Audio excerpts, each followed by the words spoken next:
little banter in the beginning. We got some stuff to talk about. All right. Welcome to another episode of Whatchu Spinnin. The hip hop bracket continues on. We're in what they call in the business the Sweet 16 right now. 16 fantastic hip hop albums, old, new, whatever you want to call it, however you want to categorize them. It's going to be a blast. But we're going to talk about that here in a little bit. But I've got my boys Matt and Jake here with me. How we doing? In the business. We're doing good, man. That's a good little plug there. Yeah, in the business. In the business. How we feeling? We ready to talk some bracket? Yeah. Some bracket and some music, dude. Like some new stuff. Sweet. Yeah. Mm-hmm. Let's dive right on in. What do we got? Let's dive. Start with the Andre album. After 17 years, Andre 3000 drops an album that is not hip hop at all, which is great.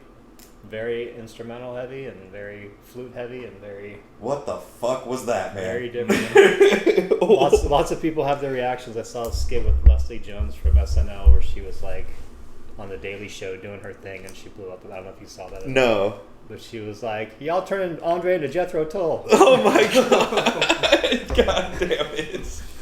Whoa. But I think a lot of people are responding well to it. And, you know, for him to be brave like that and just drop that. You know, yeah. I mean, I watched an interview with him with GQ yesterday, kind of talking about the album and explaining kind of like what his thoughts are behind it and how he talked about Outkast as well. And oh wow. It takes a lot of balls to just do that. Yeah. You're known as one of like the top rappers of all time, and to just come out and be like, I'm now Andre Eno. Yeah. Exactly. Dude, especially like someone for his like level of success that he was at. Mm-hmm. Like for him just to do something like way out of the norm from what you'd expect from him. Right.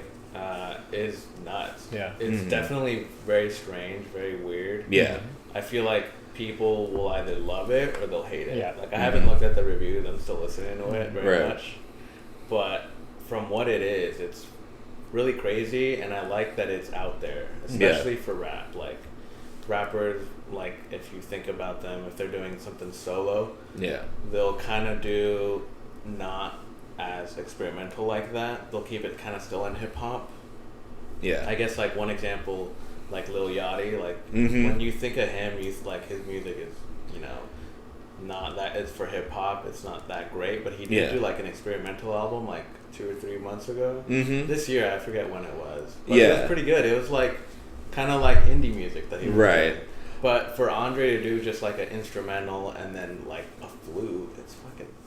When I brought it up on Spotify, I looked at the song titles. I was like, oh, there's gonna be some sweet ass song titles, and like, I don't know, you guys saw them. Like, they're hilarious. Yeah, like, I swear I really There's no way wanted... these are instrumentals, and I play it. I'm like, all right, it's slow. Maybe it's a starting off instrumental. I'm like, fast forward the track. Nope. No. Move to the next track. Nope. Yeah, it's like folk punk length song titles, and you're like, oh, this is gonna be sick, and then it's just.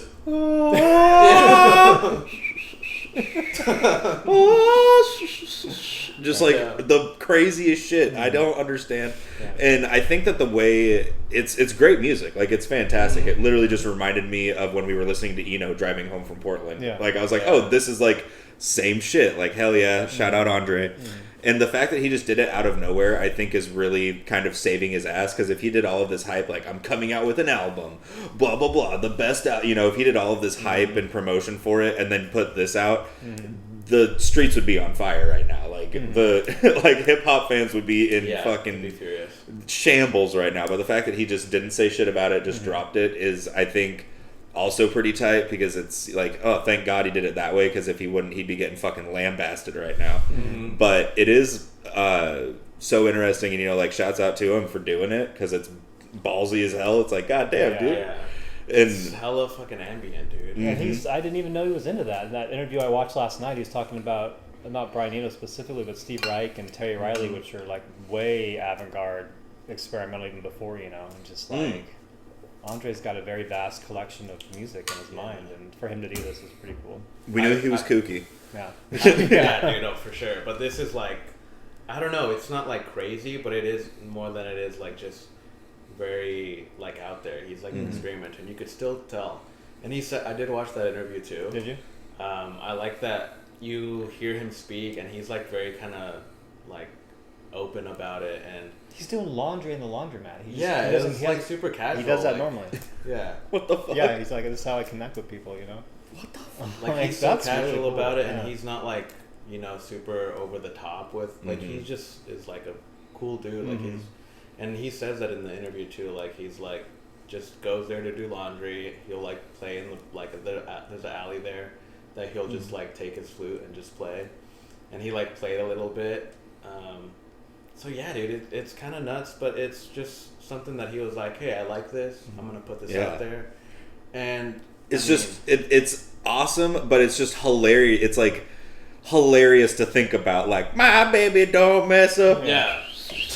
Like fucking Tweety Bird, like just that. Those are one person. Right. It's fucking hilarious, but I love it. Shout out, dude. I'll have to check out that interview. I did not see cool. that. It's interesting. It's cool that that he's like that, and he's just so open to do it. Because I mean, think about it. For him to be out of music that long, he has to have been making music already. And he says that too. That he had done other flute like stuff for other artists, but just didn't like publicize his name. Like in like a different alias, he was saying. Yeah. But for that time to pass, like not being music, he has had to have really still had such an appreciation to do what he's bringing out is just out there and not rap, because he said that it's hard to get in like the rap headspace. Yeah. Especially at his age. I mean, he's pushing 50. He's in there, so. Yeah. Well, and that's like the same thing to kind of. When that New York Times article that they did for Arm & Hammer, when the new album came out, they were mentioning the same thing. So it's kind of cool to see these, rappers that are getting older being like, yeah, it's like fucking difficult for me to want to rap about it. Like I don't cut coke anymore. Like, like I'm not doing all this shit. But also like to piggyback onto your point of still having an appreciation for music for 17 years of not doing it. Think about the amount, like, how your personal music taste has changed in the past 10 years, let alone 17. Like, he probably listened to some wild shit. Like, all over. His musical taste has probably just gone all over. Yeah. So he probably did listen to some bonkos, crazy, pre-Eno stuff. Yeah. Like, I love it. That was, like, in some part you could hear that, like a Eno. Brian Eno, you can hear it, inspiration. He pulls from that. Yeah. But, I liked it. I don't know if I love it yet, but I definitely like it. Yeah. I like it. It's the fact that it's Andre maybe. It's like, I like this kind of stuff, but it has like its place obviously too, like I didn't listen to it that day when you brought it up because I was like, I don't know if I could work to this right now. Yeah, I was like, and so I did it like a couple of times, like early morning the past couple of days, and I was like, this is fucking weird. Like this is what is this? And it's just the album cover is so 70s feeling. Right. Yeah, but shout out Andre 3000. Yeah. What's it called again? New Blue Sun, his album that just dropped out of nowhere, fluty stuff. Out of nowhere, just flew down. Yeah, it was like when you were like, yeah, Andre 3000 dropped an album. I was like, oh yeah. What? And then I turned around and like went back to work, and I was like, wait, what did you just say? and then we like got to talking about it later in the day, and you're like, yeah, it's like a bunch of. I was like. What? So I was like, so did he just fucking sit there and just Eno out? You're like, yeah, basically. I was like, pretty much. Okay, I can't wait to listen to that. Right. Like, it was so funny because I was just like, yeah, that makes sense. And then I was like, wait, who just dropped an album? And then come to find out it's this is awesome. Shout out. And it's like an hour and a half long. I'm just like, yeah. It's good though. I know we were talking about it in our group chat, the Blockhead. Oh yeah, album. The Ox. Jesus Christ! You want to look at if you want one album, and it's obviously unintentional, but looking at it in the features list, if you want an album that sums up this podcast for like the past 30 episodes, it's this. It is, man. Look at all those features. It's got Aesop, it's got Arm & Hammer, it's got Billy Woods, Quella Chris. Yeah, dude. It's got so many people that we've talked about since like the beginning of the summer. It's good, man. But yeah, Blockhead produced a shit ton of stuff with Aesop. I didn't realize him and Billy had a whole project. Blockhead is a hell of a producer, and Jesus Christ, is this album nuts. Mm-hmm. Yeah, that's crazy. That's crazy. I like when producers do that, where they just get like a combination album with a bunch of different features to like work off their beats. Mm-hmm. And you can hear that throughout the different rappers and their styles. Yeah. Like Arm & Hammer, they very much have that like lyrical and like very thought out. Mm-hmm. And then like you'll get like Navy Blue that's on here. Yep. A Quelle Chris, one that I was like, I've been seeing a lot, Bruiser Wolf. I was gonna say, I like his bars. Yeah, he had a very his. like subtle approach, and he's very quiet. Yeah. But he was very direct. Yeah. It's interesting. He's an interesting one. I had seen his thing, like his name around, but I was never heard it, and I was like, okay, I can get into that. Yeah, and then Akai Solo, he's also really good. He's like real underground. Mm-hmm. A lot of really good like underground picks that he brought together, like underground rappers, and that's cool. That I like that he's like kind of mixing it working with a bunch of different people. Yeah, it's not the same people, Mm-hmm. And then like now that's what I call a posse cut, volume 56 or whatever, that last song on it. With like Billy Woods, Danny Brown. There's like so many people on like that song. 7 like, people. When did you get your feature, guy? Yeah. Last 30 seconds, man.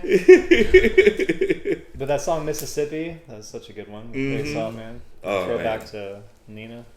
Oh yeah. Mississippi, goddamn. And this was a weird one too. Like I didn't even know anything about this, and then you just said, "Oh yeah, Arm & Hammer on this track," and I was like, "Okay, cool." And then I was like, "All right." And from what I've read so far, is that like Billy Woods was executive producer on it. Oh, cool. Is what I've heard, is that he exec produced it, which is wild. Mm-hmm. And then so that's made me. Once I saw that, I was like, let me go through like why is that a thing? And I was like, oh. Him and Billy Woods have been working with each other since like 2007. Like they've been working together forever. And I was like, Jesus Christ, they have like a whole project and shit. Yeah, well, they're on the same label. Mm-hmm. Backwards. Yeah. That was recent, wasn't it? Oh, it's been a while. Okay. It's been a while, yeah. Interesting. I did not know that. I knew that he was on Backwoods, but I didn't realize it had been for like a minute. Yeah, I think it's been a while. But yeah, man, it's really good. Really good beats. Mm-hmm. Mm-hmm. Got that jazzy vibe. Yeah. Right off the bat, that Navy Blue, Billy Woods. I mean, that captures you. Like, if you don't like that song, then get out of my face. Get out of here. It's the first song, dude. Give me my space. So good. Yeah. And then also, I don't know if you guys saw also, I was telling Dorian, Danny Brown, he dropped his album. Mm-hmm. Oh, yeah, I haven't listened to it. I saw that he did. I think. Neither have I. Like Quantra, yeah, I think is what it's called. Yeah. He also hasn't dropped an album. And I mean, besides what he did with JPEG Mafia, before then it was like 2018? Yeah. 2019, around there? Somewhere in there, yeah. It'd been like 3 or 4 years. So that's cool. I'd have to listen to it. Any standout tracks? There was that one you played. Yeah. Alchemist produced. Yeah, he has a song on there that Al produced. He also has a lot of, not a lot, but Bruiser Wolf, speaking of him, he was on this. Damn. And it was actually surprising too. I was looking at the credits. A lot of it is like maybe 3 to 4 songs are produced by Chris Crees and Quelle Chris. Oh wow! Like both of them. Damn. That's really cool. So that's cool. Shout out. There's a song on there with Mike. That's also a good song. So yeah, it's I think a really good week. Oh yeah. For new releases. Yeah. Very. It's a great week. Mm-hmm. Yeah. Oddly enough, just random. Very random. Yeah. Man. It's like, what's next, you know? What's next? It's like we're getting a lot of like last minute submissions for like great albums right before the end of the year. Like at the buzzer type of shit. It's like, hey, guess what? We got all this. Right. So I was like, oh yeah, we got Maps, like we're good. And then it's like Arm & Hammer, fucking the Ox, fucking Andre 3000, even Danny Brown. It's like, god damn, like why were you guys sitting on this for so long? Yeah, they're coming out of nowhere. Yeah. But I always appreciate them. I'm getting that reissue of Goody Mob pretty soon too for Soul Food. Yeah. It's be out next week. Yeah. Black Friday RSD. Yeah. That's like the only good thing I saw. Yeah. Same. Same. We are kind of snobby, but you know, there's probably some decent picks on there if you like crappy music. Well, that, and then it's also kind of the Black Friday record store day is kind of newer, I feel like. Yeah. Like it wasn't a thing a while ago. I think it's in like the past 5 years they've started doing it, and it's just doesn't compare to the other one. And then also, as we've kind of mentioned here a couple of times, is they're doing Record Store Day in such a wonky ass way nowadays that like they'll be like, okay, here's everything, and then they just will be like, oh, here's a Record Store Day drop, and it was never listed anywhere, and it's like, okay, so and they're like doing it twice a year now, I think. They've been doing it twice a year. Yeah, one in April, which is the typical one, and then another one in summer. They're just spreading out too much. Just go back to one. Yeah, one's fine. One's fine. Yeah, it's one. I mean, it's nice because you know they get kind of busy, and that line's kind of stupid to wait in. But so I guess spacing it out, but still, we'll figure. I'm looking forward to the next one to come out. But yeah, that soul food, probably have to get that. I'll have to find that. But that's a kind of a good way to go into the bracket.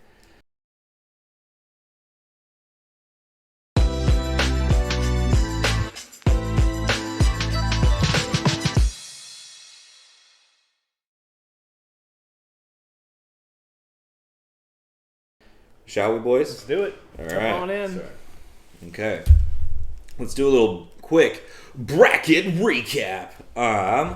We've got, right now, we've got Madvillainy versus ATLiens, 36 Chambers versus Low End Theory, Ready to Die going up against Fear of a Black Planet. Oh, man. Soul Food going up against Pray for Haiti.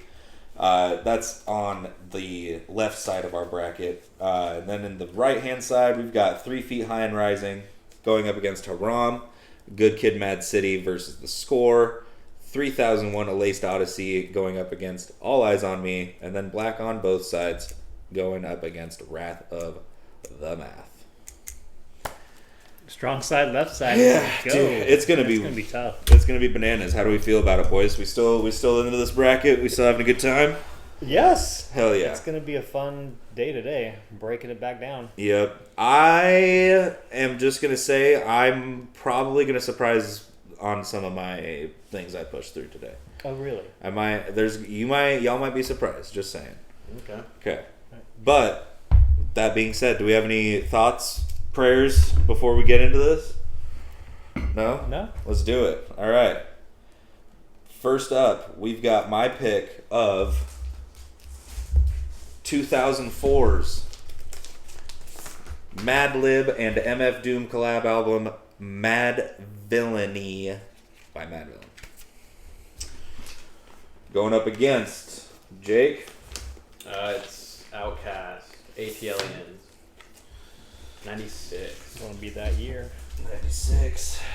Which, I mean, it's not terribly far apart the years, but two very different albums. Very different. Yeah, for sure. Yeah. It's kind of the same thing Madvillainy went through in the last side. It was like Madvillainy going up against the Infamous, and it was like, this is wild. Like, very, like, similar enough, but when you really cut it down, like, very different albums, but very good for very different reasons. You know, Madvillainy being, you know, a highlight of one of the greatest producer rap duos of all time, but also at times turning into a posse cut with, you know, Quasimodo, M.a.a.d, all of the people that hop on the album toward the end of it, you know, even getting Alias, Victor Vaughn on there, going up against one of the greatest rapper duos of all time, Outkast, on one of their strongest. I mean, shit, we have a whole album or a whole episode dedicated to them, and a third of it was talking about fucking this album. Like, it's insane. It is. It's one of those albums that's going to be hard to break off the bracket. Just based off its influence and timeless nature, and it's not dated. Like, you can play this album today and bump it and feel happy about what you're playing because it's good shit. Oh yeah.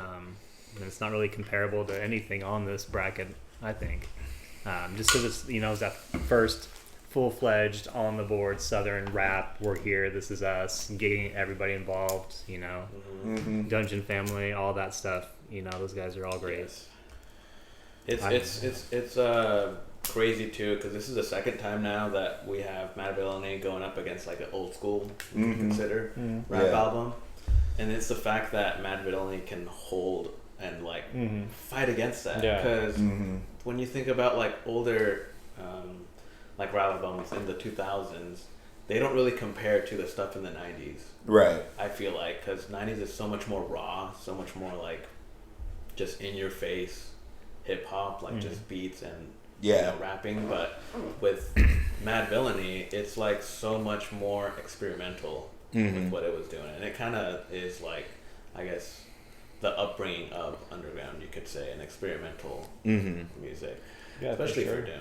Yeah, it kind of shaped the underground scene for the better part of a decade when it came out, you know? Yeah. So that's what's crazy about it. So you have like already one that's established as a classic, ATLiens, but Madvillainy also very much has that same right. So... And it's kind of the thing, I mentioned this when we first brought up Madvillainy in this bracket, was it's kind of... Like, if you were super into hip-hop for a while, you know, like, Madvillainy was, like... It was like, oh, everybody knows Madvillainy, that's, like, super into hip-hop. Yeah. Doom died, and so now it's got, like, this huge recency plug, you know, and, like, that's made it super popular again nowadays. And it's like, shit, man, like, it didn't have this type of recognition for a long time, whereas ATLiens and Outkast, it's like, yeah, that's Andre 3000 and Big Boy. Key and Peele did a fucking sketch about him, like, all of this stuff. Like, it's that going up against its appreciation, because it's appreciation in different rights, you know, because it's like ATLiens is like everywhere and Outkast is everywhere, and then Doom, it's like heralded as one of the greats in the hip-hop community, so it's like, fuck, man. Dude, this is like the hardest pick for me right now. It is very much for me too, because you lose if whichever one you're leaving behind. Yeah, there's not a winner. Yeah, I mean, they're both underground in their own sense for the time they came out, right? You know, for sure. This is another matchup that you could literally sit there and go track to track and just do, like, that would be really interesting to do. But also, it's that close of a contest for me personally that you literally have to sit there and be like, all right, track versus track, let's just go down the list, and then whichever one has the most winners, I guess. Like, it's fucking, it's impossible, damn near. Hate this shit. I know. It's going to be like this throughout the rest of these picks, I know. We're getting to the meat and fucking taters of it at this point. That next side's deadly. Oh, yeah. That's the thing, because, like, I feel like on some of these picks that are coming up, too, we can be like, you have a clear winner. Like, for you know? Yeah. Like, each of us individually can pick one. Maybe it's the same, maybe different. With this, it's like, what do you even say? Like, what do you even pick? Like, it's really hard, because, I mean, we've talked about 2 full episodes on each of these, so it's like, you know, it's really hard to say which one. That being said, do we want to start voting it? Fuck. Cast your votes! Yeah. I guess, yeah. Let's go. What do you got? Start off, Jake. You pulled it out. You got to stop. I'm not trying to throw you under the bus. I'm going to go... Alright. I'm going to go ATLiens, man. The only reason I'm doing that... I don't know, man. I've had more appreciation lately for Outkast. Like, MF Doom, I feel like at this point I've heard it so much. And it's everywhere that it's, you know, it's already as great as it is. Yeah. And it's like at the pinnacle right now of like Doom. And it's kind of weird to say too of like his career. For sure, because he wasn't very popular. Yeah, that's kind of what I was saying. Is like, yeah, ever since he died, he's exploded, and it's like, shit. So it's kind of nuts that it's like that right now. But I've had appreciation with Andre with his stuff, and listening to this and his newer stuff. I was like kind of trying to see where he was getting similarities from, and because I've been listening to both his newer stuff and, you know, Outkast for forever. So yeah, but yeah, I'm gonna go Outkast. Okay. Now. You pricked. You fucking Stugats. You know, for the same reason, man, I gotta go Madvillainy. For the same reason. Yes. Growing up, I was more into, and like, it's just been me as a rap fan, I was more familiar with like Stankonia and Speakerbox and the first Outkast album. ATLiens and Aquemini I didn't get into until I was hella into rap again, which was at that point I had been such a huge MF Doom fan by the time I got back into the other Outkast albums. So that, and then, you know, Madvillainy, it was what got me back into hip-hop for the second time, kind of. You know, it was really the catalyst to push me over the edge to kind of dive into all of this now. So I gotta go Madvillainy. That's fair. Yeah. That's fair. Yeah. And I know where you're going. Oh, you know where I'm going. So just old. say it. Yeah, I'm gonna go with Outkast pick, just because it is for me one of those nostalgic albums that sums up a lot of things in my early high school, you know, adolescent life, learning about things. Dark Side of the Moon and ATLiens is what we listened to getting high. Hell yeah. So, you know, those two are staples. So that alone is why I have to go with this. Not that I have anything against the other album at all. It's all good. It's just like what you just explained. You were into that side before you even found the other side of Outkast. So yeah. In my mind, it's kind of the same thing, a little similar, because I was late to the Madvillainy train. But yeah, no, it's not. There's no winner in this one. No, that's what I was about to say. Is like, this is when it gets like, fuck, dude. Yeah. It's like shit. But no, hey, man. Honestly, like I would see the winner of this winning the whole thing, whichever outcome it was. Yeah, so. It's like, this is gonna be. If like Madvillainy was I was like, Madvillainy's going to be the winner of this whole side. Yeah. If these were on separate sides of the bracket, they'd be in the final. Yeah. Exactly. Definitely. So now we got to make it a nuts final. ATLiens versus Haram. It might fucking end up being that. Could happen. Clip it. Well, fuck yeah, guys. That's great. That's a great one to push through on this. ATLiens moves on, defeating Madvillainy. We've talked about it, you know, 3 times at this point. We've talked about Doom multiple times. We still have yet to bring up a couple of Doom projects that are easily top 3 for me. I was listening to one of them this morning or last night. But yeah, ATLiens moves on, and it will go up against the winner of this next matchup. Coming up next on Whatchu Spinnin, Sweet 16 of the Hip Hop Bracketology. Peace!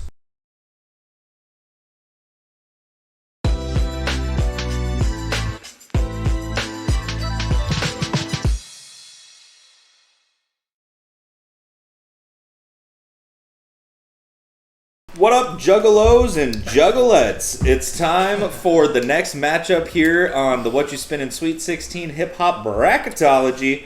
We're going 2 absolute powerhouses in hip hop, 2 influential albums with Jacob. I think this was your pick, the first one, right? Yeah, 36? 36 Chambers, yeah. Mm-hmm. Going up. This is, real quick, before we introduce the next one, this is blasphemy. We are in a hip-hop bracketology. There's 3 people here that collect records, and none of us have 36 Chambers. I don't know. What the hell? Right. We all have this one. Yes. Because we're super nerdy about this. Fantastic. We got don't have this one. The Low End Theory by Tribe Called Quest, released in 1991. Yeah. Let's start duking it out. 2 massively influential albums, as I said. I'm just going to say right now, this is the hardest one on this side of the bracket. Yeah. Hands down. Because, yeah, no, you are 100% you could correct. Call it is, yeah. Yeah. For sure. Maybe, I think this might be the toughest matchup we've seen so far, definitely in the bracket, and then easily on this side right now. This is nuts. But yeah, 36, we haven't talked about Low End Theory, Tribe Called Quest episode. Modern rap, throw a fucking name out there, and they've been influenced by either one of these, or more than likely both. Production as well. Rap duo, or, you know, rap group versus rap group. One has 80,000 people in it. The other one has about 4. You know, Wu-Tang. Yeah. Goddamn, man. Yeah. Honestly, yeah, I'm surprised none of us own 36 Chambers. Yeah. That's probably why I'm like, I don't know what else to say at this point. We should. I closed. Definitely should. Yeah, I'm buying it right now. No, I don't know, man. This is like, they're similar just because they're around closer to the same time frame, but still very different. One is very like gangster rap, and then Low End, it's just jazzy. Yep. And it's really tough. I feel like, I don't know, man. There isn't enough to say about both of these. Yeah. There's not. And it's like, where do you start, really? Because both of them had that first, like, I don't know, in your face where it was multiple people doing things at the same time. Mm-hmm. Whether it was Tribe having 4 people in the band when they started, mm-hmm. and trading bars, Fife, and Q, and all that. And then you got Wu-Tang with a handful of people in there doing the same thing. Yeah. And kind of setting that bar high. I mean, right. Like, this is us, this is what we do, nobody else is really doing this. And then a lot of copycat acts come along after that, but you had Tribe kind of getting it going and Wu-Tang taking it to the next level. Yeah. So to compare them and being better, it's not even a contest because you can't do that. Yeah. There's nobody that's better. They're both the same. Yeah. They were the best to ever do their thing respectively. Mm-hmm. Like more gangster rap, like posse cut, mm-hmm. like, you know, having like a hip hop posse like that. Mm-hmm. That didn't happen again until like the 2010s with Odd Future, and then that disbanded within like 4 or 5 years, you know. Mm-hmm. And it was, as much as I love them, like we've talked about a couple members of theirs, but like Wu-Tang was like, they're like, here's how you do it. Good luck trying to do it as good as we do it. Mm-hmm. And then, you know, having a 2 MC hip hop group in A Tribe Called Quest, it was like, also, here's how you do it. Try doing it anywhere near as good as we do it, because you're not going to be able to forever. Mm-hmm. Yeah. You know, it was also like the time of it, and then, but they weren't Black Star because it was more feel good. You know, they weren't A De La Soul. Different. It was their own thing, and it was like, hey, here it is. Yep. Yeah. And that's what makes it difficult, is because it was just like 2 things that were essentially the same but different in their own right and very unique, and then it was like no one ever touched it again. Like, it's still like very big pioneers in hip hop. Mm-hmm. Like, just for the impact that they both had. Mm-hmm. Yeah, man. Wu-Tang, I think it's more impressive just because they have so many members. Mm-hmm. Yeah, that they all work so well. Yeah, and then this kind of spread to them branching out also with their own individual work. Yeah. That for a group this size, to have how many of them were successful, like, it's crazy. Mm-hmm. Right. Like, cause you typically have, you know, just like maybe 1 or 2 stand out in a group that's that big, but it was almost all of them, they had their own respective careers afterwards. Mm-hmm. Right. Yeah. Which is what's crazy about it. And unfortunately, Tribe wasn't able to do the same thing as far as like releasing solo music. They're great feature artists and feature producers, but never were they able to do, you know, Phife Dawg or Q-Tip doesn't have a Liquid Swords. Mm-hmm. Let's put it that way. Yeah. Or Only Built for Cuban Links. Yeah. Or anything that Ghostface was doing. Mm-hmm. Or anything. Return to the 36, like ODB. ODB. Like, you know, it's nuts. God fucking damn it. It's crazy. Yeah. I know, voting on this is just kind of I'm going to get a quarter and just flip a coin. Oh my god, dude. I'll start it off. I'm going to start off. Go ahead. And as much as I love Tribe, I'm going to go ahead and vote Wu-Tang. Okay. Because, I mean, Jacob just kind of wrapped it up and summed it up with what he just said. They all had respective careers after. Some of them even a little bit more popular than Wu-Tang was at that time, whether it be Method Man or whatnot. So, hands down, I don't know. I love Tribe. They are my guys, but yeah, Dorian's fucking fuming. I know it. Wu-Tang's my pick. Okay, Jake, what's yours? Bro, I'm gonna have to go Wu-Tang. I have to. Yeah. As much as we all love Tribe. Yeah. This is like blasphemy almost. It is, man. I feel bad. We did a whole episode on it, man. Yeah. You have shoes. Tribe Called Quest shoes. Yeah. I did find those, by the way, when I moved. I found them yesterday. Nice. I was so happy. I almost wore them, but I figured an MF Doom hat and Tribe shoes was a little much, so I was like, fuck it. Who is this guy? Yeah. Safe to say, I mean, would that have been your pick? Low End Theory. It was this morning, and then you just went on your fucking monologue, and literally, that's why as soon as you were like done talking, all I could say was, God fucking damn it, because I was like, he just convinced me, and I was like, literally right before we started talking about this, like when I stepped away to go to the bathroom, I was like, all right, Madvillainy's out. I was like, I am putting my cart to the Low End Theory horse. That is my fucking champion. It's going to the finals. And then Jacob, you two just hyped up Wu-Tang so much. I'm like, you know what? These cocksuckers are right. Fuck Low End Theory. I'm like, why don't we own this? I agree. I came into this picking Tribe, honestly. Well, I am 0 for 2 on pushing proper or picking properly. We've got 36 Chambers by Wu-Tang Clan going on to face ATLiens in the quarterfinal. That's madness. Shall we move on? Yeah. Yes. Alrighty. Up next, it's me and Matt. Me and you. Hey, we already did that. We already did that. I'm sorry. I'm trying to go 1 for 3 at least. We've got Ready to Die by the Notorious B.I.G. going up against Public Enemy, Fear of a Black Planet. 1990. Yeah. I'm going to go ahead and just say I don't like where I think this is going because I don't know. Fear of a Black Planet was a dark horse in the first round. You guys voted that shit up. Yeah, I didn't vote it up. I was like, Kanye! Yeah. I was sitting there because it was the same thing that just happened. I was like, yeah, fully prepared to put Graduation through, and then you guys talked about Public Enemy, and I was like, you know what, Flava Flav is the fucking man. Fuck this. I was like, push it through.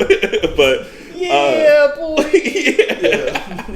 But yeah, this is another one. This is a little closer, I feel like, than say Madvillainy or ATLiens and Wu-Tang to Low End. I feel like this is they're kind of in the same lane, with kind of being a little bit more aggressive for the most part for both of these. Yeah. Massively influential, obviously. I mean, Public Enemy. This was their magnum, one of their magnum opuses, which is crazy to think that they had more than one. And then Ready to Die, probably top three biggest hip hop albums of all time. So that's my thoughts so far. That's tough, man. It is tough. You got this album in 1990 by Public Enemy that comes out and kind of sets a tone for that political landscape to talk about that in music. You know, it breeds the Rages Against the Machines. It breeds all those other bands. This is the first hip hop group to take that and just talk about shit that's going on in the world, not just with their own culture, but everything and how fucked up it is all around the world. And each album they made had that kind of message in it. Yeah, It Takes a Million, dude. That album is nuts. So to have that background and kind of set the tone and set the bar, you don't really have any other hip hop groups that could be compared to this Public Enemy at all. I can't think of any. Just the way they did their thing, and again, they had multiple members in there doing their thing. But then you got B.I.G. and Ready to Die as being one of the best rap albums of all time, in its own right, having a way different feel. Made a lot longer later on, not a lot later on, but years down the road. So this is a weird matchup. Very, because it almost doesn't make sense to try to compare the two. Yeah. I think a lot of those in our matchups are like that, but this one specifically, I don't know. They're just too unique and too influential in their own rights for that time period. Yeah, and we could say that about a lot of our picks, but this one specifically. It's because it's there's a lot that kind of ties into that thought, because it's it's a group versus a singular person. There's that, and there's that whole piece to it, and then it's lasting influence, how Public Enemy spawned not just hip hop artists, but they were huge for the punk scene also, thrash metal. They did a whole fucking thing with Anthrax, and then and so they have their own outside of hip hop reach, which is really cool to see. But then it's Biggie. It's when I was working at Zoomies back in 2017, I would have middle-aged parents that were I was oh, these people are accountants with their kids and Zoomies singing Big Papa because I had it playing over the speakers, and I'm that was when I was dude, Biggie fucking rules. I've got 40 and 50-year-olds in my store singing it with their kids. They look like they fucking crunch numbers all day, and they're in there, bopping with me. I'm like, damn, all right, cool. I'm like, Biggie's for the people. He is, man. He really is. Like, at the height of his career, like, everyone was listening to Biggie. Mm-hmm. He has so many good songs on this album that they're like classics for Biggie. So yeah, man, it's the other songs are overshadowed so much by like Juicy and Big Papa that you forget that there's songs like Warning, Everyday Struggle, Machine Gun Funk, Give Me the Loot. Like, you forget those songs are on there because of how massive those two are. Yeah. And then you go back and listen to it and you're like, Jesus Christ, dude, this is insane. Everything about it, man. Yeah. Production standpoint also, like everything is really good. The features also on it.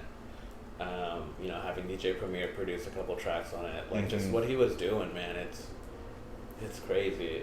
So, but was that was his debut, right? Yeah, he did this, and then Life After Death was released posthumously. That's nuts, dude. And that one's nuts too. No, it isn't. That's a double album. Just like All Eyes on Me. Might as well compare those two. I'm surprised we should match those two up. That would be fun. That would be a good. Right. Yeah. This will spawn, I think, like a couple different ways we could do content here. We could do just like pit two albums against each other like that. Do like a one-off on that. But as far as having a favorite on this pick, I don't think I have a favorite. I don't have a favorite. I like them both. I like them both for various reasons. Right. And I like them both almost equally at this point. Because it's tough, man. It's like I've got, memories listening to Public Enemy playing Tony Hawk Pro Skater on, when I was a kid. And then it's like, but Biggie was everywhere for years. Like I wasn't able to retain a memory until like 6 years after this album came out. Yeah. And it was still like I remember it from that long ago. Like, so I guess, do we want to start voting or? Yeah. With that being said, and it's the one that I brought up originally when we covered it on the show itself. I'm going Ready to Die. I'm with you on that. Thank God one of mine gets pushed through. I'm with you guys too. I mean, if we don't have Biggie and Pac on for a while on this bracket, it's not a bracket. So we got to push it through. As much as I love Public Enemy in this album.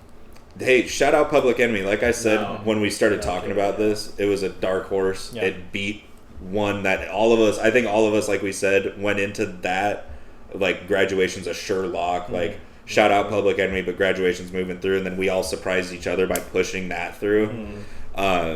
So yeah, shout out that. I don't knock Public Enemy. Like what they were doing was really good too. I mean, their album, their debut, It Takes a Million. Yeah. That one for sure is my favorite. But this one and everything afterwards too, like you said, it spawned a lot of that political and like more out there rap, and what they were doing was very much needed for hip hop. Yes. So, but yeah, I think it's getting harder, man. These matchups are getting real harder, and I'm like really trying to challenge myself to think about them. Nuts. So you're going Ready to Die also? Straight up. Hell yeah. Well, Ready to Die moves on into the quarterfinals. Rightfully so. Rightfully so. And we will be right back to go over the last pick for the left side of the bracket. Left side.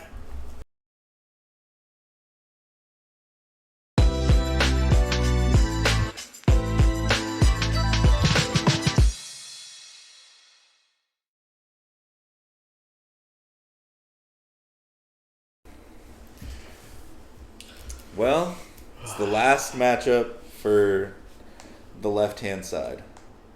And I don't think it's any easier than... It's easier than some. Yeah. But not much. Yeah, it's just a tricky one, too. There's a lot to talk about here. There's a lot to dissect. I don't have a dog in this fight, so I'm going to have Jake introduce his pick. Yeah, so I got Pray for Haiti, Makami, 21, I think? Yeah, 21. Nice. And then... So, pretty new. Yes, I've got Goody Mob, 1992. Soul Food. I believe it's 92. I think it was. Yes. Nuts. Nuts. Did some research on Goody Mob. I realized I didn't do any research because I thought I knew who Goody Mob was. Forgot that was CeeLo Green. Yeah, you know CeeLo? I forgot that was CeeLo because I was like, that's what made me think. I was like, who is in Goody Mob? And then I was like, oh, no shit. Okay, that makes perfect sense. But yeah, so that's tight. Yeah. So you've got that going up against... it's so weird. Like, Makami's such a weird one. You know, it's just he's out there. This album in particular, executive produced by West Side Gun. It's essentially a collab album between the two of them. Both fantastic in their own right. Old school versus new. Eclectic versus classic, kinda. Southern classic, yeah. Going up against that Cajun feel. That It's kind of cool. It's got those two little, styles in their own rights, being kind of new. Goody Mob setting the bar with Southern rap, kind of putting that out there. For sure. Part of the Outkast train. You got Outkast features on this album as well. It's a classic, man, for Southern hip hop. Yeah. It having like one of the first appearances of like Outkast and Andre. So yeah, man, it's really good. But Makami, I feel like I've been giving him his flowers recently just because he's been doing it for a while, like since the 2000s. But he's just so underground, no one knows about him. No one hears about him. Right. I was showing him an album on Discogs or something. Somebody had a collection, and one of his albums was like $400. I was like, come on. Yeah. I remember you telling us that when we were talking about that album, how much he sells them for, and people just buy them. Yes. That's the crazy thing. He like controls his market, and like people that listen to him and appreciate him, they will buy it. Yeah. Like whatever he puts, like he put HBO, Haitian Body Odor. That's probably regarded as his best album. Yeah. He did a repress like a year or two ago. He was selling like the regular copies for like $900, $1,000. Jesus and Christ. they sold out. Everything sold out. My God. Yeah. Imagine trying to get like this or like Wap Conjours, like any of those. Like there's a couple of his projects that I'm like into that I'm like this would be kind of cool, like Wap Conjours, like that one in particular I want, and I'm like, no fucking way. Yeah. There's not even, I'd have to sell my car. Yeah. And then some other things. Like like it's crazy, and a lot of his stuff, man, is like that. Like it's very sought out for in like underground hip hop for some reason. Yeah. And some of it is not even on streaming. Yeah. Like, the Gat, probably his best album, people say. It's not on streaming anywhere. Yeah. It's an interesting move, honestly. It's an interesting move to do because it's, limiting yourself that much and doing it. It's almost like he's fucking with us, but it's like, it's an interesting kind of experiment to look at and be like, what is the value of music as an art form? Rather than what is its, because it's like, what is its value as a money-making tool? Like, what is it, like, comparing it to fine art, if you kind of look at it that way, you can almost start to make that argument of that's essentially what he's doing, is, treating himself as if he was kind of a Basquiat or, a Pollock kind of move. I feel like he does that, too, with his... like how secretive he is. Like he doesn't show his face, who he is. No lyrics online. No lyrics anywhere. Like I think Genius had them at one point, but he removed them because he said like you have to listen to it to get the lyrics or something like that along those lines. But yeah, two very different in their own respect and their own fields. I feel like this is like 20 years apart. You can say around there. So very different times for each of these and when they came out and how it was like, still collected and listened to nowadays. Rap groups were popping, clearly. Half of this side of the bracket has been rap groups from the 90s. Like this, the album's coming out in the first couple of years, like 91 to 93 basically. And Goody Mob was kind of the background, but still cooking their thing in the southern scene. And it's very like quiet, very underrated. Very not much so. Huge. Yeah.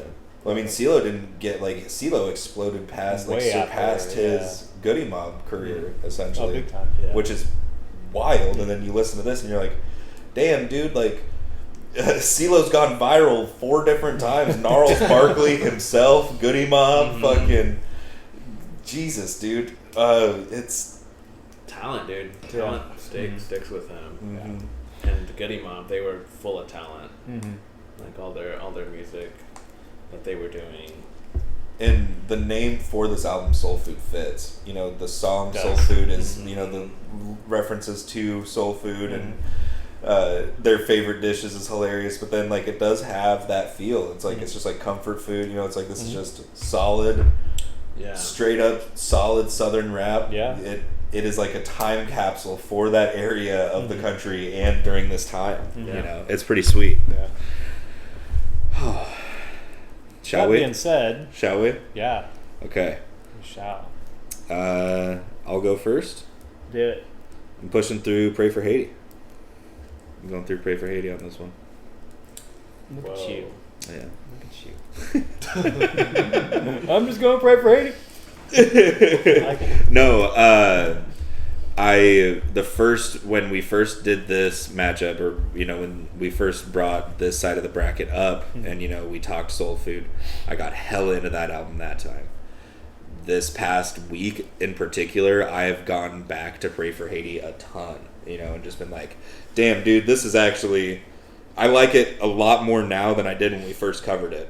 Like, and I liked it back then, but now I'm like, Jesus Christ, man, like this album fucking rules. Like, just so call it recency bias, but I mean it's the same reason I pushed Soul Food through in the first place, and I got reintroduced into that full project, so I love it. You know, just it was a very interesting deep dive this morning to go into all of their what they were up to. I did a full research on Goody Mob, but yeah, for some reason, Pray for Haiti recently, I just kind of fell back in love with it, and so I'll go with that.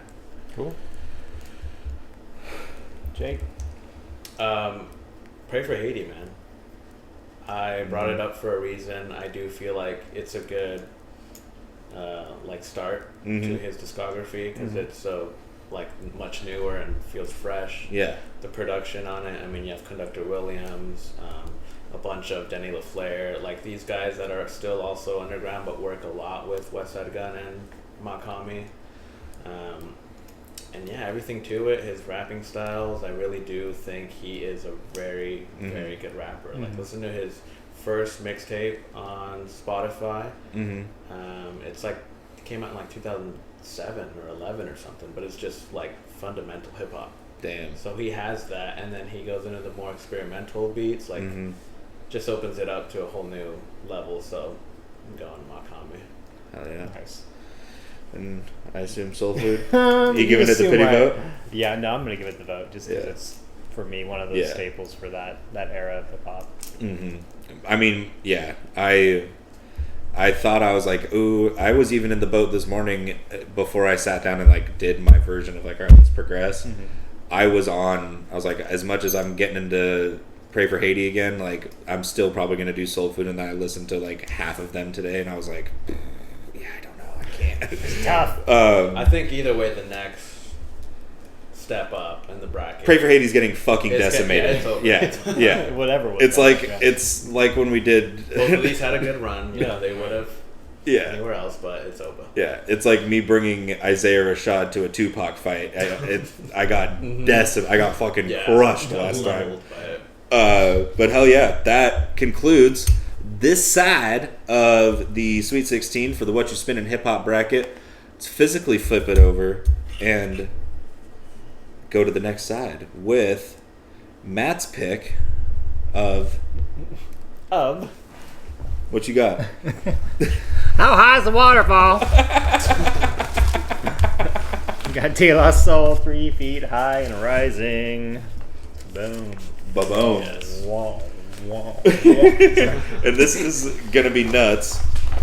Going up against Haram, as we all know. Yeah, by the way. Oh yeah, did we have a party? Copy. We've got welcome to the. Finally joined the club. Copy. Welcome to the club, Matt. Welcome to the club, buddy. Haram, Arm & Hammer, and the Alchemist. This is. All I know is that Matt can't be mad. no matter what goes through, he's going to be happy. I know. You're wearing a very De La Soul, very 3 feet high and rising hoodie as well. Right? I like it. I mean, goddamn, man. You want to talk about 2 albums I fell in love with the past 2 years? This is it. The minute I got introduced to them, I hadn't heard De La Soul until we brought it up. Like, I hadn't heard a full project from them. Played this album a fuck ton this past summer.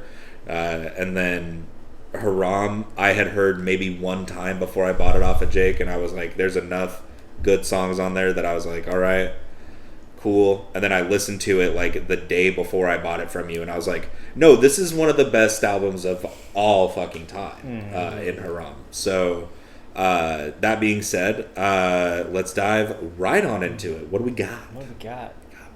Well, like you said, you kind of got introduced to this album, De La Soul album, when you started the cast. Same thing with that Haram album for me. Yeah. Didn't know about him, didn't know about Arm & Hammer at all, and to have that be my introduction, obviously been trying to find the album for a while and finally got it. Yeah, it's a great album. But then you got 3 Feet High and Rising. It's like, that is the definitive late 80s, early 90s goofy alternative hip-hop. That is it right there. That is where it was at, and that was the bar, and then after that, everybody else kind of spawned from there. Even like kind of pre-Tribe. Definitely pre-Tribe, yeah. Decades apart, you know. But could one different walk? Styles, different vibes, positive, interesting lyrical standpoints on both albums. Where Tribe's more like goofy with the skits, and Arm & Hammer's more with this album a little bit more sample heavy, and their bars are just so like fluid and energetic on some songs. Like, Stone Fruit, everything on like Black Sunlight, all these songs.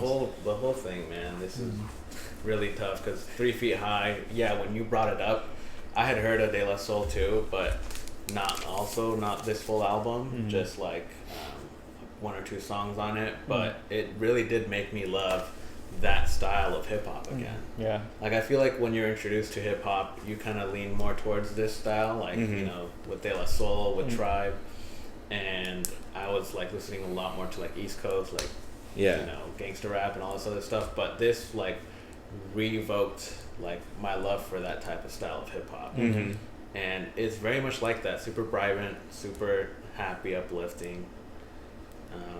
But then I feel like with Arm & Hammer, we've both had so much lately appreciation for them with the show, with their new music coming out, everything about it. It's like right now my love for them is like at its most. It's at its peak, like you know. So and I've been super interested in their music. I feel like so and it's it really is, you know, because it's like one technically couldn't walk without the other one having to crawl, you know, like you don't get a Haram without a 3 Feet High, you know, whether like no matter how you want to slice it, it's, you know, they're both they're connected in one way or the next, you know, and it's just it is, you know, that you put it in a very interesting way when you say when you're first introduced to hip hop, like this is kind of the stuff that you gear toward, which is very true, especially nowadays for, you know, people that I talk to. It's like, I'm just getting into hip hop. I really like these guys. It's like, of course you do. Of course you do, because it's easy. It's like, and not to sound gatekeepy about it, but it's like, because it's easy to listen to, and then you, because you're not going to be like, oh, you want to learn about hip hop music? Here, listen to Indian Summer by Arm & Hammer. That's a little much, you know, it's a little, like, it's because it's just, it doesn't have, like, a lot of these songs on Arm & Hammer don't have, like, a stereotypical beat to them. Or not catchy or anything. It's just the lyrical content of them when you really cut it down to brass tacks and the production. That's why it's like you have to really be into the genre in order to see the full appreciation behind this album. But it's like easy to appreciate too, like in the sense that if you just like melodic and like thought intrusive hip hop paired with the Alchemist beats, like they've always, Arm & Hammer has always been experimental, and Alchemist, he like kind of molded himself to fit their style. So his beats on this, they're also very experimental. Some of them he like, you know, does reverse sampling where he like reverses the sample and that's the beat. And you know, it's crazy, but it's it just kind of keeps advancing hip hop. I feel like with experimental stuff like this, like, keeping the genre moving. Very in a way. It's not just like a beat tape boom bap rap. It's like I don't know. It's really unique. Very. It is 100%. Well, I mean, we might as well. Yeah, I'll start off. Haram. Yeah, Haram. Yeah. Shout out. Haram love moves you, on. Love you, De La Soul. Love you to death. But with the love we have for this duo and all the love we've shown them going to the scene live and support the new album, plug a new album, plug in Haram. Yeah. I mean, fuck, we just plugged an album that they feature on. We're like, oh yeah, by the way, if you like Arm & Hammer, yeah, you don't? You're tired of us talking about it? Well, guess what? They just featured on a new album, so we're like the Arm & Hammer news station now. Yeah, like, we're just for all things Billy Woodsy, Handy Lucid, check out Whatchu Spinnin. No, shout out Haram. No matter what comes out of this next matchup, it's going to be an interesting one. It's I almost wish we could just do this bracket 3 more times and just put Haram in different places and see what it ends up going up against, and see what it would be up against. Not like because I feel like we'd still be like push it through, but like it up against a Madvillainy would be interesting to see the the comparison that you could make there. But anyway, we'll be talking about that next time. But for right now, shall we go into another one? Let's do it. Let's do another one. Next up, we've got my pick of Good Kid, Mad City going up against Matt's pick of The Score. The Score, which I don't know. I think Jake owns that one. I do have The Score, yes sir. Got to bring it last time, but we're at my place, so The Score. War in the town, the beast is loose. 96, man. 96. Dude, that album is so just for that time, man. What a unique style. Nobody was doing like the Fugees was back in then. No. Like that time. Timeless as well. 1996, to think that that's when it came out, and to how timeless a lot of those songs ended up becoming, to where still hearing them on the radio, not on like an oldie station or like older station, like Modern Hits Radio was playing Fugees tracks back in like 2016, which is the last time I heavily listened to the radio. But that alone says, I think, a ton, about this group and how influential they were. Wyclef, Miss Lauryn Hill, all of them. Shit, we've talked about Miss Lauryn Hill twice. The Score has so many good songs on it and so many memorable lines. Ready or Not and Fuji La and all those songs are just... I'm repeating the lines in my head right now. Yeah. Because they're so good. They complement each other so well, right? Dude. Wyclef and Praz and Lauryn Hill, like... But, I mean... It's a hip-hop bracket. His name's coming up. Good old Kendrick Lamar, baby. Good old Kendrick. Good kid. I mean, storytelling. It's something that is a little bit harder to find, I feel like, nowadays in rap, especially in the mainstream. So to have someone who is now, like, the guy in, still being, like, true to hip-hop, and have this be his debut, his major label debut, and have it be, in my personal opinion, I've said it every time I've mentioned it, one of the best storytelling albums of all time across any genre, is fucking bananas, So it's like that, I feel like, is what gives it the leg to stand on against an album like The Score, because it's just the magnitude of both of them is what brings us here today, It's like, goddamn, dude. Yeah. You got, you already mentioned, Zealots, fucking Ready or Not, Killing Me Softly going up, but then you've got like Bitch Don't Kill My Vibe, Swimming Pools, fucking Master She Rain's Daughter, all of these, like, it's just... Sing About Me, I'm Dying of Thirst, like all these crazy iconic songs for Kendrick, all on the same album. Yeah. I was listening actually to Kendrick yesterday on our drive back, and I appreciated it a lot more because I was just going through a lot of hip-hop, a lot of different hip-hop, and then I brought up Kendrick, and I played Sing About Me, and then we went to what's that, Duckworth. Oh yeah. Seeing the difference in his styles, but at the same time still being him with different beats. Like he's very, and throughout the years, he's very much grown on how he raps. But from the get, he was already hot. Like he was already very much in peak form. Yeah. I mean, like Section 80, you know, like that. Section 80 is great. That project alone, you're like, that, it's just so young. He's so young in it that you're like, this is a kid who has no idea that he's about to erupt like we haven't seen in a long time. And then he was fucking everywhere. And now it's like, it's just crazy to have like seen this journey. And it's like, dude, this wasn't actually that long ago. Like this is only the past like 11 years that all of this has happened. Yeah. And he went from being, you know, to this whole thing to like this album in Section 80 to, you know, being one of the like the current Mount Rushmore of rap artists. It's so tricky for me because I brought up the score for a reason. Yeah, because it sticks with me.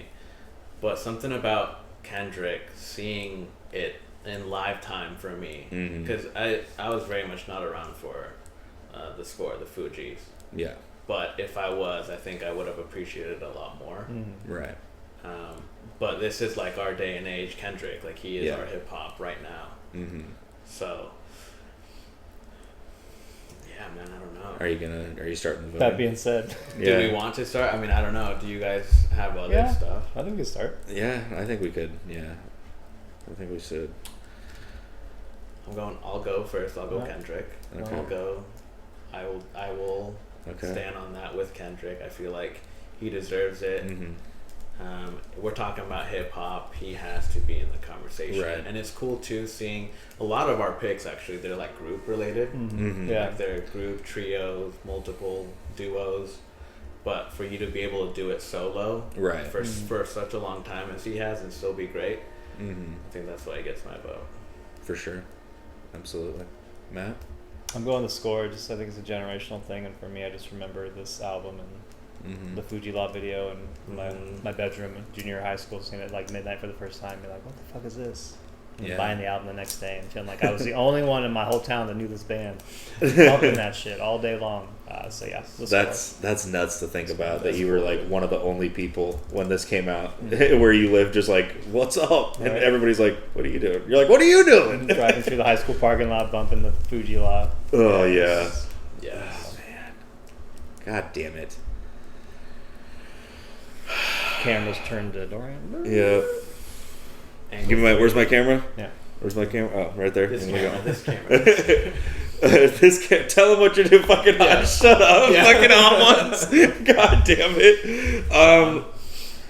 I hate to keep doing it. Here, look at this puppy dog, and he'll help you. You know, it's very very sweet dog. Look at him. I hate to keep doing it, man, but it's like.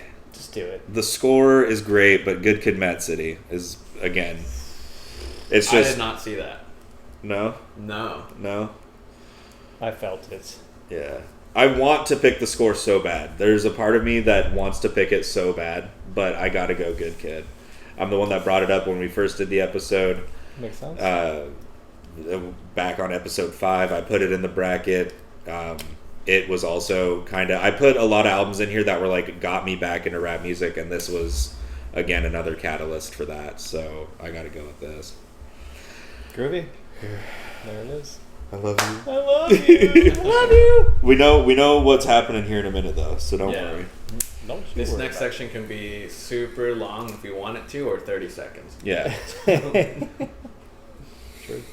True. I vote the long one. No, I'm kidding. Next matchup, we've got my pick up against Matt's pick, which is exactly what the two matchups that got us here was. Yes. Yeah. We've got my pick of Flatbush Zombies 3001 A Laced Odyssey going up against Matt. We got All Eyes on Me by Tupac. Yep. However, 3001 is one of the best album covers we have in this bracket for sure. Oh yeah, I think so. That thing is so tight. The disc on it is gnarly too. It's like a cotton candy like swirl. Yeah, it's sweet. I mean, shit, man. It's all about influence. This one. It is. It's all about influence, this bracket. And, I mean, it's he technically should have been on the left-hand side of the bracket because it's, West Coast prominence, and Biggie should have been on this side for East Coast prominence, but you can't have Biggie without the Pac. You can't have the PB without the Nutella. Like, gross. You put peanut butter and Nutella on your sandwich? Oh, fuck. Nutella and jelly. I don't know. God damn it. This guy eats some weird stuff. God damn it. No, that doesn't sound bad though. That's how you make a homemade Reese's peanut butter cup. There we go. But it's like the amount of memories I have listening to both of these albums. It's truly remarkable. That this is where we're at. Comparing something that's like so, like Jacob and I have such like an appreciation for it, but then also me personally, I have such an appreciation for All Eyez on Me. It's what got me into Tupac and everything. Heard it so much in my lifetime, and then 3001 was kind of like a little special time in my life where I was like, this is what me and all my friends are gonna listen to all the time. So there's that piece to it. But yeah, I told the story of going to rental property place and blasting Ambitions as a Rider. Got my mind made up. There's just, the tracks are endless because it's a fucking double album. Like, there's just, every time I start thinking about how insane this Tupac album is, my thoughts start to snowball and it just all starts to not make sense because it's just like there's so much to it. Yeah, it snowballs and doesn't stop. Yeah. Yeah, it's just a very dense project with a lot of really good shit going on, basically. Don't get me wrong, I love Flatbush Zombies. Yeah. I love Flatbush Zombies. Me too. But, I think it's a landslide here. Yeah. Very much the Poly B. This is, again, the Poly B effect. Strikes again. Mm-hmm. But at some point we'll be covering this album fully. 3001. Yes, I want to cover it definitely. fully. Give it a full EBS treatment. But yeah, shout out Flatbush. I'll probably listen to this album tonight while I edit this. But yeah, we got to go All Eyez on Me. I ended up listening to most of that this morning to kind of just get me in the mood. So All Eyez on Me moves on. I won't deny it. I won't deny it. God damn it. You don't want to fuck with me. And let's wrap her up, huh? Yeah. Let's put a big old fat bow on the bad boy. With this is one I don't. This one is weird. This one's What good. should we do? This one's good. Tell me. It's good, but it's like you kind of think, how did these two albums end up against each other? Where do we go from here? But we've got Matt's pick with Most Def, Black on Both Sides, 1999. Yep. Against Black on Both Sides. Or sorry, that's the pick. that was rad. Wrath of the Math. Jeru. The Damager. I mean, shit, man. Right. I still love that you brought up Jeru, because I was like, that was one that I was like, oh, no one I met has ever heard of this guy. Hell yeah, this is my weird junkyard find. And then you got Mos Def, and I mean, I brought up a duo album with him to start off this side Black of this Star, bracket with Black Star. Massive album again, Black on Both Sides. But Wrath of the Math is a hidden gem. It's truly a diamond in the rough. Like, I think so. You gotta stumble upon it clearly, whether it's a Pandora or a Spotify shuffle or a friend telling you about a song. But goddamn, shout out to you if you do, because it's great stuff. Yeah, I think if you appreciate hip hop and 90s hip hop, and late 80s hip hop, you can like Drew the Damage. Yeah, especially it's classical. At Premiere, he gives it that classical feeling. Yeah. That, it's a good hip-hop album. And his rapping is really good. So, yeah, I feel like it was a contender. I think it had a good run. Yeah. I think it had a good run. Yeah. I kind of put it in the bracket to see what would happen. Yeah, and test also, where we were at with some, I guess, old school hip-hop. But I think... My social experiment's done. I'm quitting the podcast. Yeah. You guys are lame. You guys are going. I have all the data I need. No, I think honestly I like Mos Def a lot. Yeah. Like I think maybe a little bit more than Jeru. Yeah. For multiple reasons, but it's a good one to bring up though, because it's a good artist. Like it's again the kind of that was me with Flatbush was kind of see what happens. And what am I trying to say? Jesus Christ! It's a good one to bring up, and like with me, I would like to talk about Jeru for bring it up for an actual episode, just like I would with 3001, because there's a lot to unpack and a lot to appreciate here. But it's like Pauly B Effect Jr. kind of, because it's like any Mos Def album that you throw up in here is gonna win this matchup. I feel like just about, but especially Black on Both Sides. I mean that's peak. That's peak Mos Def. It is peak Mos Def. In my opinion, this Black on Both Sides is probably the most underrated album on our bracket. Yeah, I would say. I don't know. That's just my opinion. Yeah. Comparing all of them. I don't think it gets enough love from start to finish. That album is so good. Like, there's not a skip on there. No. And people don't really know about that album. Coming out in 99, too, just shows how unique it was. And for Mos Def to have an album that long, and I don't know. Yeah. Well, it was also came right at such a, like, the fact that it was 1999 and there was so much happening. You're like, wait, how did this get left behind? It got missed. I mean, a lot of people missed it, myself included. Didn't stumble upon it until like maybe 5 years later. Oh wow! Like after it came out, and I wasn't even into Mos Def. I think I saw Mos Def on the Chappelle show. I was like, oh dude, he's fucking like his bars, and then I found that album. Damn. Going back to the New Danger, which is an even greater album too. Yeah, but that I would say underrated as far as, because I hadn't even heard about that album until you brought it up, and then I was like, oh shit, like Mos Def, because I had heard of Black Star obviously, and I had heard some Mos Def, but I was like, oh, Black on Both Sides, let's see what that's about. And I mean, shout out to him, but yeah, it's decimating. I think so. Yeah. Mos Def is he's Mos Def.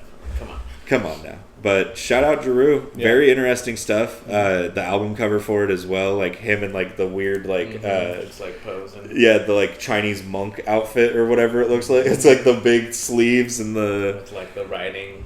It's like all dramatic. Yeah. Album cover. Yeah, it's very like if you were looking at it, you wouldn't know what it was. It almost looks like a Dub album cover or something. Like it's gonna be like Dub or Rig. Yeah.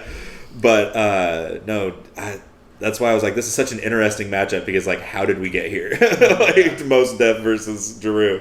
But yeah, I do think I'll start off the voting. I'm going Mos Def here. Definitely. Yeah. Most definitely. Fuck yeah. All right. Sorry. Such a dad joke. That was good though. All right. Good. Black on Both Sides moves on, defeating Jeru the Damager, Wrath of the m.a.a.d. Let's go ahead and do a quick little recap here. Let's do it. We've got ATLiens going up against 36 Chambers by Wu-Tang Clan. We've got Ready to Die by Biggie going up against Pray for Haiti by m.a.a.d. And then moving on to the other side, we've got Haram going up against Good Kid, Mad City. And then, and then All Eyez on Me going up against Black on Both Sides. Dirty South. Yeah, it's going to get crazy next time. And it's also going to get crazy because we're going to wrap up the bracket in one fell swoop. Wow. So we're doing the quarterfinals, the semis, and then the final round in one swoop. But how do we feel, guys? We pretty confident on where we're at right now? I think so. I didn't expect the bracket to shape to where it is now. Neither did I. So I like how it has panned out. It's great. Were your picks solidified that you thought were gonna that I thought we're gonna move through? Here, let's see. Because I know you wanted. I mean, your first two picks got absolutely destroyed. So I went out of the 8 I picked. I went 4 for 4 actually. Okay. Or no, 5 for. I went 5 for 3. Yeah. I got ATLiens and 36 Chambers and Black on Both Sides wrong. Because I was going to vote Black on Both Sides, but something told me that you guys were going to convince each other that Wrath on the m.a.a.d needs to go through, and I was just going to be like, okay. Because I was like, I don't have a dog in this fight. I'm down for either one. It'd be cool to see Jeru, but I was like, there's gonna be some collusion. There's gonna be something. What's going on? I was like, Jake's gonna talk about Drew and like convince Matt, and then you were like, nope, black on both sides rules. I was like, all right, I guess it does. But yeah, that's very interesting. I honestly expected. I thought it was going to be Madvillainy versus Low End, and I was like, that's when Madvillainy's going to lose. Even if it wasn't that, I was like, Madvillainy's definitely winning, and then going up against whoever wins 36, and I was like, but it's not making it past that, even though I wanted it to be in the finals. In my early draft board, my early Mel Kiper draft board, I had it in the finals for sure. But no, I'm happy with where we're at right now for sure. It's very interesting. Definitely makes me want to do more brackets. Yes. I've just been thinking of more. Do that again. But I've also been thinking about getting back to the general swing of things, the 3-album hustle. I like that too. I got some picks that I'm excited to bring up. That's something I'm sitting on. Very much so. But let's go ahead and sound off. This has been Whatchu Spinnin, the Sweet 16 of the hip hop bracket. I'm Dorian, joined by Matt. See you later. And Jake. See you later. Go ahead and stay hydrated, stay warm, have a happy Thanksgiving, don't eat too much. Make sure you take a nap before you drive home from Grandma's. This is Whatchu Spinnin. Peace out.